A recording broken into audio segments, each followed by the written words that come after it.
이 동영상은 제주도 들빛교회의 2025년 9월 7일 대면 일요 예배 설교 동영상입니다.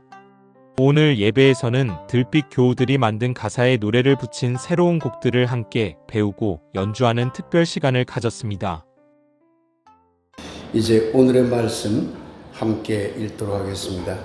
창세기 12장 1절에서 4절입니다. 여호와께서 아브라함에게 이르시되 너는 너의 고향과 친척과 아버지의 집을 떠나 내가 내게 보여줄 땅으로 가라. 내가 너로 큰 민족을 이루고 내게 복을 주어 내 이름을 창대하게 하리니 너는 복이 될지라. 너를 축복하는 자에게는 내가 복을 내리고 너를 저주하는 자에게는 내가 저주하리니 땅의 모든 족속이 너로 말미암아 복을 얻을 것이라 하신지라. 이에 아브라함이 여호와의 말씀을 따라갔고 롯도 그와 함께 갔으며 아브라함이 하란을 떠날 때에 75세였더라. 마태복음 4장 12절에서 13절 그리고 17절입니다. 예수께서 요한이 잡혔음을 들으시고 갈릴리로 물러가셨다가 나사렛을 떠나 스불론과 납달리 지경 해변에 있는 가버나움에 가서 사시니 이때부터 예수께서 비로소 전파에 이르시되 회개하라 천국이 가까이 왔느니라 하시더라. 말씀을 아름답게 받겠습니다. 아멘. 지난 몇 주 동안 저는 성서가 말하는 말씀에 대하여 그 언어적인 관점에서 설교를 풀어 나왔습니다. 오늘은 그 언어가 가진, 말이 가진 왜곡을 기독교적 관점에서 어떻게 이해해야 할 것인지를 함께 생각해 보겠습니다. 특히 우리 교회가 나아가고자 하는 새로운 신앙운동과 관련지어 여러분들 생각해 주시면 감사하겠습니다. 떠나는 자 복이 있도다 라는 제목입니다. 요한복음 1장을 보면 여러분 잘 알듯이 예수님은 말씀이고 말씀은 곧 하나님이라고 그렇게 표현을 합니다. 그 결과 삼위일체 예수가 나왔고 예수는 하나님과 같은 신이라는 규정이 발생하게 된 것이죠. 이런 예수는 삼위일체로서의 예수는 사실은 소통이 되지 않습니다. 여러분 기독교 믿는 사람들 안에서는 소통될지 모르지만 밖으로 나가보세요. 그 말을 누가 믿습니까? 불통이 있지요. 그런데 제가 여러분 몇 차례 설교를 통해서 언어의 기본에 깔려있는 랑그라고 하는 것은 소통이 된다고 그랬잖아요. 소통을 전제로 하는 거예요. 그러면 소통이 되지 않는 예수는 랑그로서의 예수가 아니에요. 즉 말씀으로서의 기능을 잃어버린 예수라는 거죠. 예수가 말씀으로서의 기능을 가지려면 아무런 제한 없이 종교적 제한조차 넘어서서 누구에게나 소통되는 예수로 있어야만 되는 겁니다. 로마의 예수는 4세기 로마 황제 권력과 그리고 당시의 종교 권력에 의해서 왜곡된 예수를 만들어 버렸습니다. 그 이후에 이런 왜곡된 예수가 2000년 가까이 기독교를 지배했고 또한 나아가서 전 세계에 수많은 문제를 일으켰던 것입니다. 언어는 변합니다. 당연히 변하죠. 그런데 언어의 왜곡이란 왜곡도 변화 아니에요. 그러나 언어의 왜곡이란 자연스럽고 자율적인 변화에 의한 것이 아니라 어떤 강제적인 힘, 그 다양한 형태의 강제적인 힘이 언어를 바꾸려 했다면 또는 바꿨다면 그것은 바로 언어 왜곡입니다. 일제강점기 때 우리 선조들은 이런 언어의 왜곡을 경험했습니다. 이런 강제적인 힘은 정치적, 군사적, 종교적, 문화적, 언론적 그 밖에 다양한 강력한 힘으로 나타나죠. 일본도 그랬지요. 그래서 우리의 언어를 왜곡시켰죠. 그 대표적인 게 뭡니까? 창씨개명이죠. 우리의 이름을 완전히 바꾸려고 한 것이죠. 우리 주변에도 일본식으로 불리는 어르신들이 있었잖아요. 일본 말처럼. 무슨 다케야마, 마츠시다 이런 식으로 일본어로 이름을 불렀던 어른들이 있어요. 창씨개명에 굉장히 큰 왜곡을 우리는 경험했던 것이죠. 이름만이 아니에요. 우리나라의 지명들도 일본식 한자 또는 한자로 만들어야 일본이 그 지명을 정확하게 표기할 수 있기 때문에 한자로 바꾸느라고 엄청 왜곡시켜놨죠. 우리 주변에도 그런 게 많습니다. 예를 들어 볼까요? 서건도가 뭡니까? 썩은 섬이죠. 원래 우리는 썩은 섬이라고 불렀던 거예요. 근데 서건도 한자로 다 바꿔놓은 거잖아요. 악근내. 이게 악근천이 됐어요. 악근천. 발음도 좀 요상하죠? 다 이게 일제시대 때 그렇게 변화시켜 놓은 겁니다. 제가 지금 제주도 교육청에 이름이 좀 복잡한데 일제잔재교육청산위원회라고 하는 위원회가 있습니다. 거기에 제가 위원장을 맡고 있는데요. 교육감이 맡아달라고 그래서 제가 맡아서 지금 활동하고 있습니다. 거기에는 학교 교육에 남아있는 일제잔재 역사 또는 일제잔재의 문화, 그런 교육 속에 왜곡되어 있는 것들, 또 우리가 사용하는, 학교에서 사용하는 언어 속에 일제잔재들이 있으면 이걸 어떻게 고칠 것인가를 논의하는 위원회예요. 매우 중요한 위원회죠. 그런데 이제 저희들이 종종 회의를 하는데 지난번 회의에서 언어 문제가 나왔어요. 그런데 이 언어를 어떻게 우리가 바꿀 것인가? 참 어려운 얘기예요. 일본이 강제적인 힘에 의해서 정말 우리 문화를 폄하시키고 우리 문화를 왜곡시키고 우리를 나쁜 민족, 저득한 민족으로 만들기 위해서 언어를 왜곡시킨 것들이 있다면 그건 당연히 바꿔야 되겠죠. 그러나 일본 사람이 바꾸었다고 해서 모든 언어를 다 쓰지 말자라고 하기는 어려워요.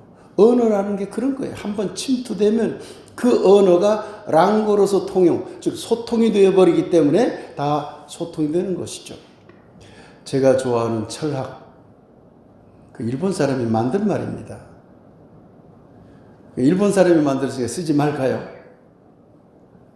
그런 말을 쓰지 말자고 하긴 그렇죠. 씁시다, 그런 말은. 그러나 정말 우리 민족을 악의적으로 폄하하기 위해서 만든 말들, 강제적인 힘의 논리로서 지배하기 위해서 만든 말들, 그런 말들은 우리가 찾아내고 우리가 쓰고 있다고 해도, 아무 생각 없이 쓰고 있다고 해도 이걸 바꾸려는 노력을 해야만 하는 것이죠. 그런데 아직 우리 사회가 거기까지 이르지 못하고 있는 겁니다. 얼마 전에 어떤 한 분이 연락이 왔습니다. 여러 경로를 통해서 연락이 왔는데요. 꼭 만나고 싶다는 겁니다. 그래서 서귀포 여기 법한포구에서 이제 식사에 같이 하면서 만났습니다. 만나 뵀더니만 83세 된 어른이셨습니다. 장로님도 80대 아직 아니시죠? 네. 그런데 83세 어르신이 참 정정하시더라고요. 근데 그분이 제주도 분이 아니에요. 육지 분이에요. 그분이 저한테 하소연하는 겁니다. 교수님이 식민역사 문화 청산 운동에 앞장서는 회장님이시라고 하는데 이런 것 좀 바로잡아 주십시오. 하면서 이제 지명에 대한 얘기를 해요. 육지 사람 여기 내려와서 지명이 잘못됐다는 것을 알고 이것을 바꾸기 위해서 혼자 애쓰고 있더라고요. 제가 도와드리겠다고 했죠. 그 대표적인 예가 여기 문성입니다. 문성. 바꿔야 되는데 못 바꾸고 있죠. 문성은 본래 이분이 연구한 내용이 연구를 많이 했더라고요. 이분이 찾아낸 자료를 제가 보면서 저도 배웠는데 본래 저기는 독도라고 그랬어요. 독도. 그 섬을. 우리 문헌을 보면 저 옛날에 독도예요. 독도가 대머리 독자예요. 대머리. 독수리 할 때 독자는 대머리. 그 수리 중에서 머리가 벗겨진 수리를 독수리라고 그러는 거거든요. 독자가 민둥, 벗겨질 독이거든요. 그러니까 거기가 민둥섬이었던 거예요. 그러니까 독도라고 했어요. 그 독도라고 하던 것이 민둥섬, 민섬 하다가 문섬이 됐어요. 기록이 나와요, 문섬으로. 근데 그때 문자가 그럴 문자예요. 중문면 할 때 쓰는 문자, 우리가 그 문학할 때 쓰는 문자, 좋은 글자 있잖아요. 문자, 문섬으로 돼 있어요. 근데 지금 문섬은 무슨 섬이죠? 모기 문자를 써요. 모기 문자. 모기섬이 되어버렸어요. 근데 그 중간에 보니까 녹도라고 불렸어요. 저 섬이. 독도, 문섬, 그럴 문자 문섬, 그 다음에 녹도, 사슴녹자를 썼어요. 사슴녹자. 사슴섬이라는 거예요. 그래서 이 어르신은 이제 사슴섬으로 써야 되지 않겠습니까? 모기 문자 쓰는 모기섬이라는 것은 일제시대 때 이걸 바꿔버린 건데, 일제시대 때 모기문섬으로 바뀌어요. 참, 일본 사람들 좀 어떨 땐 얄미울 때가 있어. 어떻게 하면 짜잘한 것도 비틀려고 그래요. 우리를 나쁘게. 왜 하필이면 모기문섬이. 저희가 민둥섬이었기 때문에 민섬, 문섬일 수는 있겠죠. 그러나 우리가 스스로 그럴 문자 써가지고 문섬이라고 했는데 왜 지금은 모기섬이 됐을까요?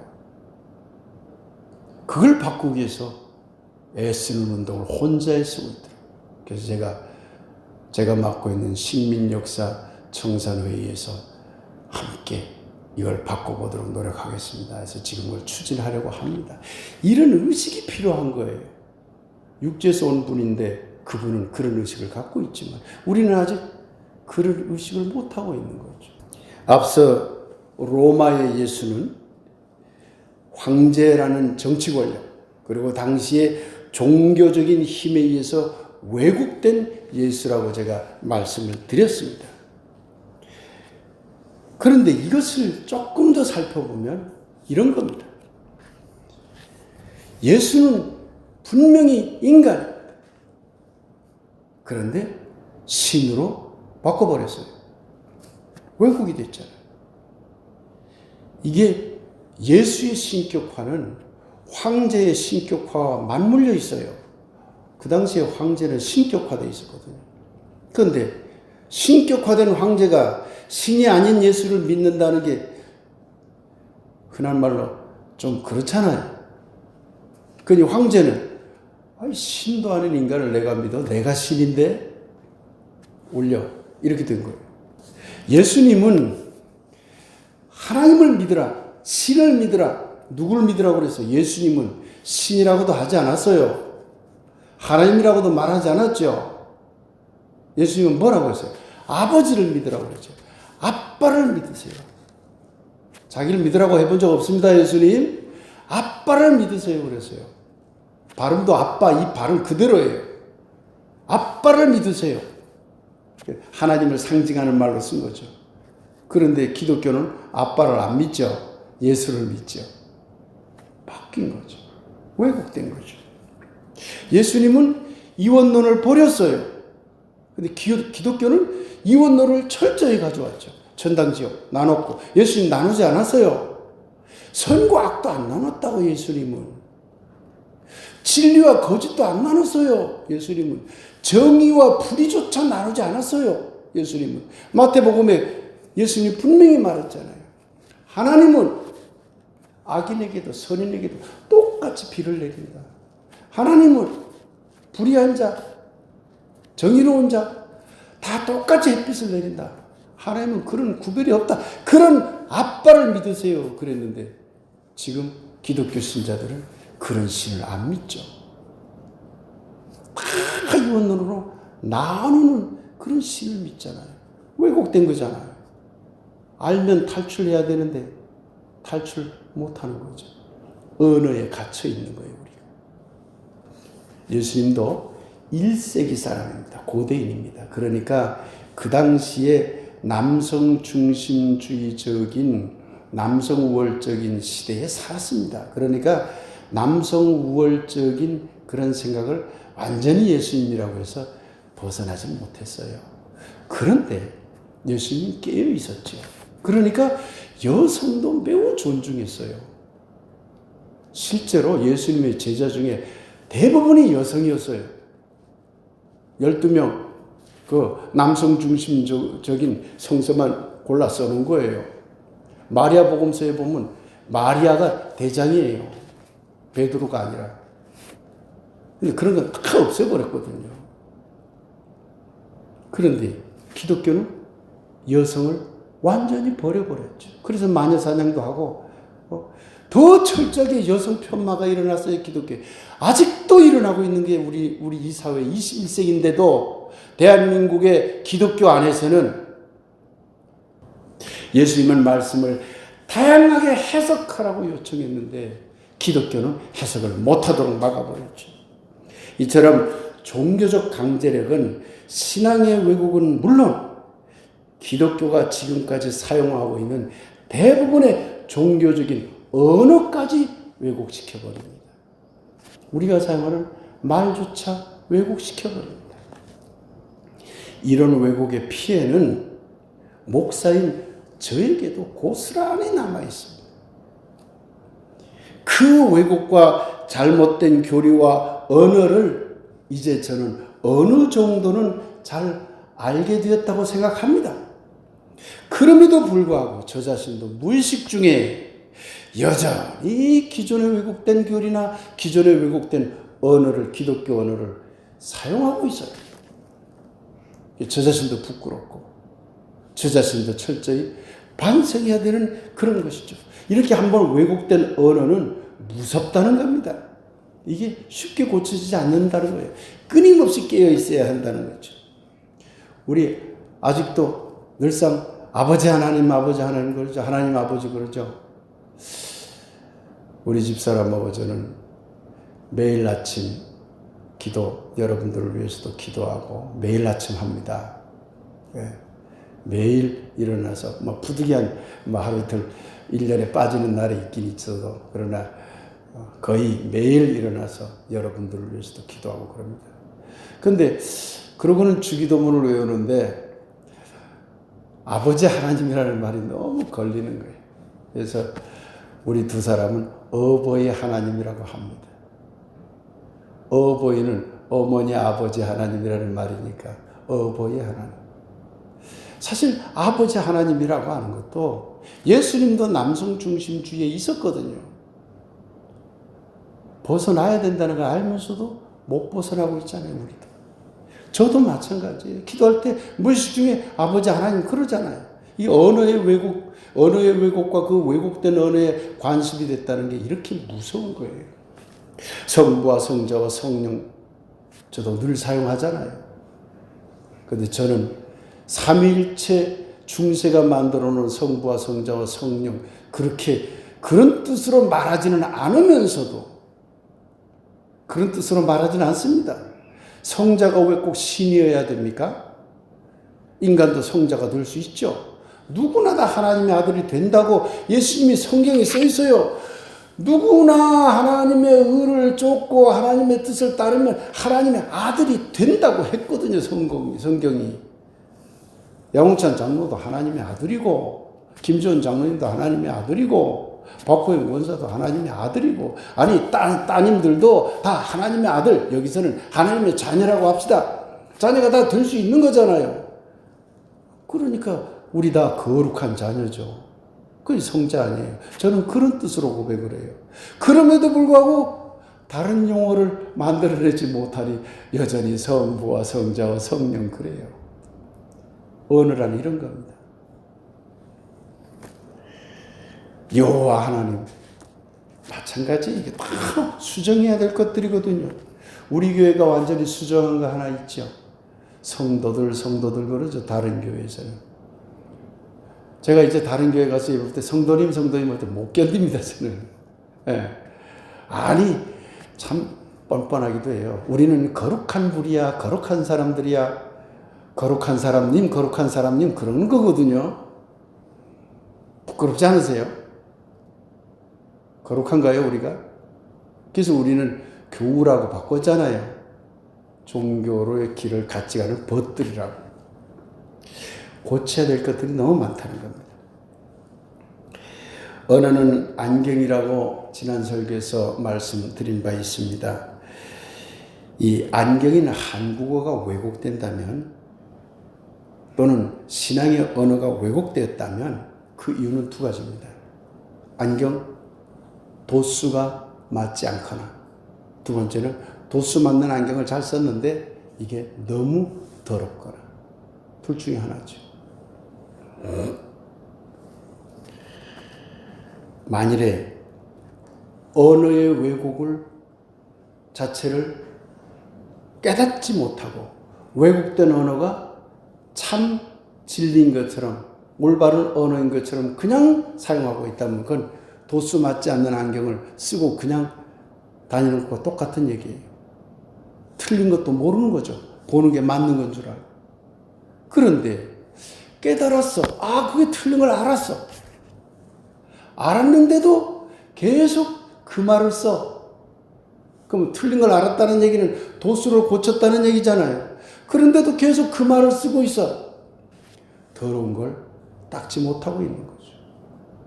저도 그렇고 여러분도 그렇고 더러운 걸 닦지 못하고 있는 거예요. 창세기 이야기로 들어가 봅시다. 간단히 줄이겠습니다.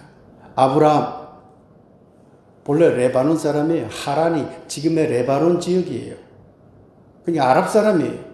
탈출했죠. 왜 떠났을까요? 그곳에 문제점이 있는 걸 많이 발견한 거예요. 특히 형상, 조각을 만들어 놓고 막 신을 섬기고 하는 게 좀 싫었던 것 같아요. 탈출했어요. 그곳에 문제가 있다는 걸 느끼고 떠난 용기를 가졌어요. 그리고 큰 민족을 이루기 시작한 거죠. 문제점이 있는 걸 알았으면 떠나는 거예요. 탈출하는 거예요. 예수님 이야기로 가봅시다. 예수님이 그 당시에 종교 권력들, 특히 바리새파나 사두개파가 가졌던, 서기관들이 가졌던 종교 권력이 저지르고 있는 여러 가지 율법적인 행위들이 문제가 심각하다는 걸 알았어요. 이걸 해결하기 위해서 방황하다가 세례요한 만나가지고 자 가봅시다 하는 그런 어떤 결단을 하게 되죠. 근데 세례요한이 잡혀갔다는 소식 들으니까 약간 겁이 났는지 슬쩍 다시 고향으로 돌아와요. 그래서 갈릴리 나사렛 쪽에 집거하다가 이건 이러면 안 되지 해가지고 탈출합니다.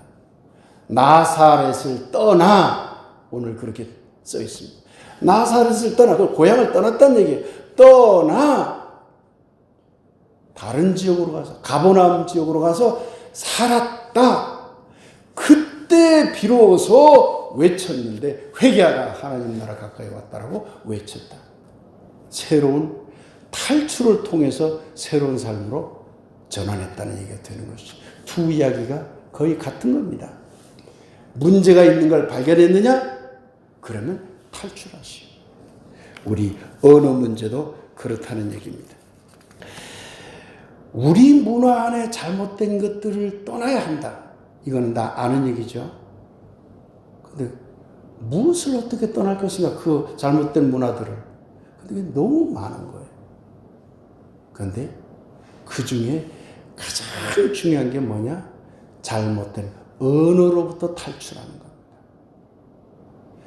한국어에서 일제강점기 때 왜곡된 한국 언어로부터 탈출하는 것이 매우 중요합니다. 동시에 기독교 언어에서 왜곡된 기독교 언어로부터 탈출하는 것이 매우 중요합니다. 우리는 한국인으로서 특히 앞서 말씀드렸지만 일제에 왜곡된 언어에서 탈출하기 위해 노력해야 됩니다. 중세 종교적 힘에 의해 왜곡된 기독교 언어로부터 탈출하기 위해 우리 여러 가지 지혜를 모으고 용기를 가지고 탈출해야 되는 것이죠. 언어 왜곡을 바로잡는 것은 우리의 생각을 바로 세우는 일이고 우리의 삶을 전혀 새롭게 하는 가장 중요한 출발점이 된다는 것을 꼭 기억해 주시기 바랍니다. 그래서 우리가 가장 우선해서 탈출해야 될 것, 떠나야 할 것은 왜곡된 언어로부터의 탈출이라고 그렇게 생각해 주시기 바랍니다. 사랑하는 여러분, 이제 우리 안에 여전히 활동하고 있는 일본 제국주의에 의해 강요된 한국어들을 떠나도록 합시다. 또한 예수님을 사랑하고 예수님을 믿고 따르지만 기독교 안에 갇혀 있는 왜곡된 종교적 언어들을 탈출하도록 합시다. 그래야만 더욱더 아름다운 한국어, 더욱더 멋진 기독교 언어를 만들어 나갈 수 있다라고 생각을 합니다. 앞으로 우리가 떠나야 할 왜곡된 한국어나 왜곡된 기독교 언어의 구체적인 해결 방법들에 대한 것은 하나하나 차근차근 여러분하고 별도로 말씀을 함께 나누도록 하겠습니다. 오늘도 말씀과 함께 하신 여러분 모두를 새로운 언어에 대한 목마름처럼 간절히 축복합니다. 여러분 모두의 평안을 기원합니다. 함께 말씀 묵상 드리겠습니다. 이제는 떠남의 시대입니다. 라는 주제입니다.